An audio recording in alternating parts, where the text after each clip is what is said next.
এই হচ্ছে AGT live 24/7। ये है AGT live 24/7। This is AGT Live 24/7। আসলে এই রাজনৈতিক দলটি বিগত মাত্র এই 4 বছর সময়তে 21 সালে মাত্র দলের জন্ম, 5 বছরও পুরো হয়নি।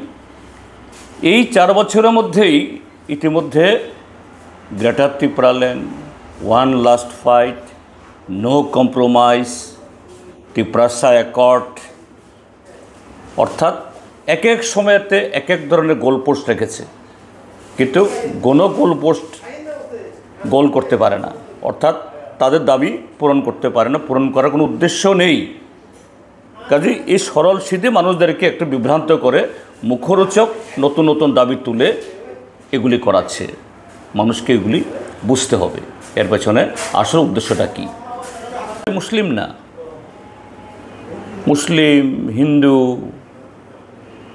বৌদ্ধ ধর্মাবলম্বী এবং একটা রাজনৈতিক দলের তরফ থেকে, তারাও শাসক দলের অংশ, তাদের একজন বিধায়ক কাগজ মানে তার পেডে ব্ল্যাক অ্যান্ড হোয়াইট লিখেছে গভর্নমেন্টের কাছে তথ্য দিয়ে, আমাদের রাজ্যের কোনো কয়েকটি বিধানসভা এলাকাতে প্রচুর সংখ্যক সেখানে পার্বত্য চট্টগ্রামের এরকম লোকরাও এসছে এবং রাতারাতি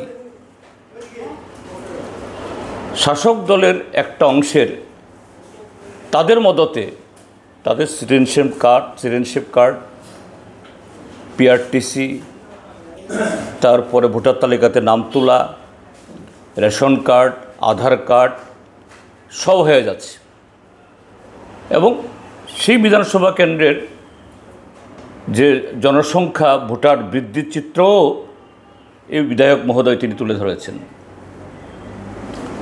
এবং তিনি লিখেছেন মাননীয় মুখ্যমন্ত্রীকে দ্রুত যে এগুলো প্রকৃত এরকম যারা ইলেগাল বেআইনি বনপ্রবেশকারী তাদেরকে চিহ্নিত করুন, আর তাদের পেছনে কারা এই মদতগুলো যোগাচ্ছে, কার হাত ধরে তাদেরকেও চিহ্নিত করুন। সরকার নির্লিপ্ত। তো এই জায়গায় বেআইনি নাগরিক তাদের চিহ্নিত করতে হবে এবং সেই ইন্দিরা মুজিব চুক্তি অনুসারে সরকার ব্যবস্থা গ্রহণ করবে, এটা স্বাভাবিক। এটা নতুন করে দাবি করার কোনো প্রয়োজন নেই, এটা সরকারের দায়িত্ব, আমরা তার বিরোধী না। কিন্তু এখন যে ধরনের হচ্ছে, একটা নির্দিষ্ট রাজনৈতিক দল আবার তাদের মধ্যে আবার ইতিমধ্যেই দুভাগ হয়ে গেছে। তারা কোথাও কোথাও, সব জায়গায় না, কোথাও কোথাও গিয়ে তারা গিয়ে চিহ্নিত করছেন, এই তুমি বাংলাদেশি, তুমি ভারতীয় নাগরিক না। এটা তো হতে পারে না। আসামে হয়েছে, আসামে দেখা যাচ্ছে যে ছেলেমেয়েরা ভারতীয়, স্বামী ভারতীয়, স্ত্রী নাকি বাংলাদেশি। হিমন্ত বিশ্ব শর্মার সরকার এদেরকে জবরদস্তি করে তুলে নিয়ে গিয়ে বর্ডারে পুশব্যাক করার চেষ্টা করছে। এটা নিয়ে প্রচণ্ড হইচই হচ্ছে, বাড়িঘর ভেঙে দিচ্ছে বুলডোজার দিয়ে। তো এটা তো মানে এক ধরনের জবরদস্তি করে ওই যে স্ট্যান্ডার্ড অপারেটিং যে প্রসিজিওর এসওপি, এটা অবলম্বন না করে এটা নতুন করে একটা বিভাজন, কেওস তৈরি করা, এতে নানা ধরনের সামাজিক এবং এই কী বলে আইন শৃঙ্খলার ব্যাঘাত সৃষ্টি হতে পারে, এটা গোটা জনসংখ্যাকে প্রভাবিত হতে পারে। তো এই জায়গায় যে দল ত্রিপুরা মথা এই দাবিটা করছে, আমি বলবো তাদেরকে,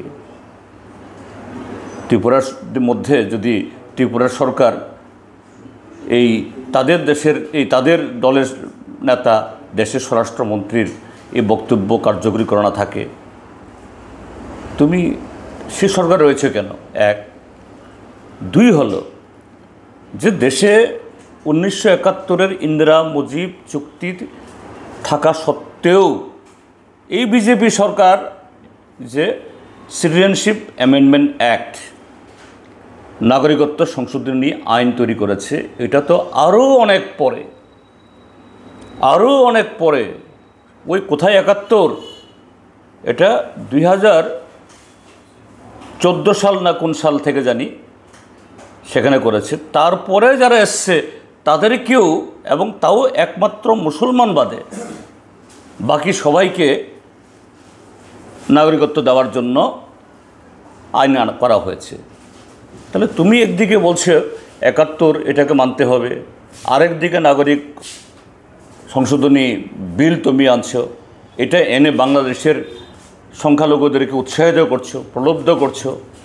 আর এখানে তোমার দলের শরিক রাস্তায় নেমে বলছে নিজেরাই চিহ্নিত করবে, তাদের নেতা দাবি করছে যদি সরকার না করে আমাদেরকে দায়িত্ব দিক, আমরাই করে দেব।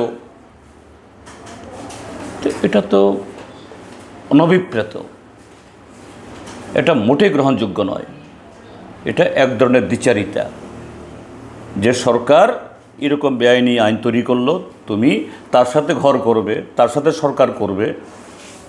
এক সময়তে সে আইনের বিরুদ্ধে তোমার লড়াই ছিল, ত্রিপুরা মথার কথা বলছি।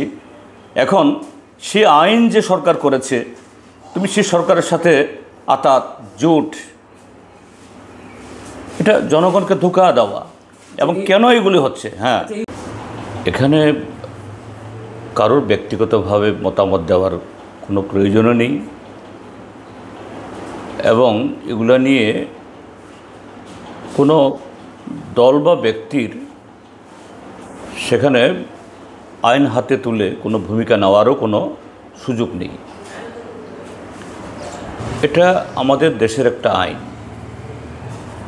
1971-এ বাংলাদেশের মুক্তিযুদ্ধের পর এ দেশের, এটা সবাই জানেন, 1 কোটির বেশি তৎকালীন পুরো পাকিস্তান তথা পরবর্তী বাংলাদেশ হয়েছে। সে দেশের যারা এই পাকিস্তানি সেনাবাহিনীর অত্যাচারে অতিষ্ঠ হয়ে প্রাণ রক্ষার জন্য আমাদের দেশে আশ্রয় নিয়েছিলেন, এবং মানবিক কারণে ভারত সরকার এই সীমান্ত লাগোয়া সমস্ত রাজ্যগুলোতে, ত্রিপুরা, আসাম, মেঘালয়া এবং পশ্চিমবাংলা, সেখানে তারা আশ্রয় নিয়েছিলেন। তারপর যখন যুদ্ধ শেষ হয়, নতুন বাংলাদেশের জন্ম হয়, বাংলাদেশের প্রধানমন্ত্রী এবং ভারতের তৎকালীন প্রধানমন্ত্রী দুজনেই প্রয়াত এখন, শেখ মুজিবুর রহমান এবং ইন্দিরা গান্ধীর মধ্যে চুক্তি হয় যে 71 ইংরাজির 31 মার্চের না 1 মার্চ জানি, ঠিক আমার এই মুহূর্তে তারিখটা একটু কনফিউজড আমি হচ্ছি। এনিওয়ে, মার্চের সেই তারিখের আগে যারা এসছেন তারা বাংলাদেশে, যদি ইন্ডিয়া থেকে কেউ গিয়ে থাকেন, তারা বাংলাদেশে থাকতে পারবেন। আর ভারতবর্ষে যদি কেউ এসে থাকেন, তারা ভারতের নাগরিক হিসেবে চিহ্নিত হবেন। কিন্তু তারপরে কাট অফ ডেটের পরে যারা আসছেন তারা ইলিগাল, বেআইনি হিসেবে চিহ্নিত হবেন। তাদেরকে দুদেশের আইন অনুযায়ী, ভারতে ভারতের আইন, বাংলাদেশে বাংলাদেশের আইন, সে আইন অনুযায়ী তাদেরকে চিহ্নিত করে স্বদেশে প্রেরণ করা হবে। অর্থাৎ ভারতের লোক যদি বাংলাদেশে থেকে থাকে, বাংলাদেশ সরকার ভারতে তারা পুশব্যাক করবেন, আর ভারতবর্ষের সরকার যদি সেরকম বেআইনি লোক চিহ্নিত করে থাকে, তাদেরকে বাংলাদেশে পুশব্যাক করবেন। এটা স্ট্যান্ডার্ড অপারেটিং প্রসিজিওর, অর্থাৎ একটা সুনির্দিষ্ট নিয়ম। সেভাবেই যে প্রকৃত বেআইনি নাগরিক সব কিছু চিহ্নিত করে তারা স্বদেশে পাঠিয়ে দেবেন। এই আইনের বদল হয়নি, দুদেশের স্বীকৃত আইন, এবং দুদেশের পার্লামেন্টেও এই আইনটা পরবর্তী সময়েতে এই চুক্তিটা এটা এন্ডোর্সড হয়েছে, পার্লামেন্টও এটাকে সিলমোহর দিয়েছে। তো স্বাভাবিক সে আইনটা বলবৎ। তো সাম্প্রতিককালে আমাদের দেশের স্বরাষ্ট্রমন্ত্রী অমিত শাহ মহোদয় তিনি ঘোষণা করেছেন,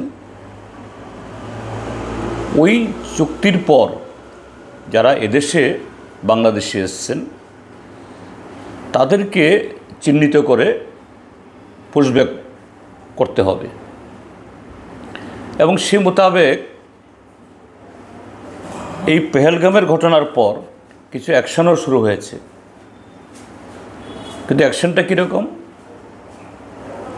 গুজরাট বা আরও অন্য কিছু রাজ্যে, আসামেও শুধুমাত্র বাংলা ভাষাভাষী এবং তার মধ্যে মুসলিম সম্প্রদায়ের, মুসলিম ধর্মাবলম্বী এদেরকে চিহ্নিত করে এরকম কিছু লোককে পুশব্যাক করা হয়েছে। ত্রিপুরা সীমান্ত দিয়েও গুজরাট থেকে সরাসরি বিশেষ বিমানে, আমার কাছে তথ্য 3টা বিমানে প্রায় 400 জন এরকম নারী, শিশু, কিশোর, কিশোরী এদেরকে আনা হয়েছে এবং শুরুতে কিছু তাদের মধ্য থেকে এই করবুক, তারপর খাগড়াছড়ি সীমান্ত দিয়ে পুশব্যাক করা হয়েছে। পরবর্তী সময়েতে অন্য সীমান্ত দিয়ে ওইটা হয়েছে, যে এখন অবধি যাদেরকে এই গুজরাট থেকে আনা হয়েছে সবাইকে নাকি করা যায়নি। এটাই হলো আমার কাছে খবর, লেটেস্ট যা আমি জানি। প্রকৃত তথ্য স্বাভাবিকভাবে এটা সরকারি তথ্য না, নানা সোর্স থেকে জানা, একটু বেশিও হতে পারে, কমও হতে পারে। তো এই সিদ্ধান্ত ঘোষণা হওয়ার পর তাহলে এটা কার্যকরী করার দায়িত্ব কার? ত্রিপুরা সরকারের, প্রশাসনের। ত্রিপুরা হোক, আসাম হোক, পশ্চিমবাংলা হোক, এই সরকারগুলো। কিন্তু আমাদের নজরে যা এসছে সেখানে আমি আগেই তো বললাম যে শুধুমাত্র চিহ্নিত করা হয়েছে মুসলমান ধর্মাবলম্বী তাদেরকে। তো অনুপ্রবেশকারী হিসাবে আমরা এই সাম্প্রতিককালে ত্রিপুরাজ্যের বিভিন্ন সীমান্তে আমরা দেখছি প্রায় প্রতিদিন, প্রতি সপ্তাহে আগরতলা এয়ারপোর্টে, আগরতলা রেলওয়ে স্টেশনে, ওই ইয়েতে এই কি বলে এই ইন্দ্রনগর আইএসবিটিতে, নাগরজলা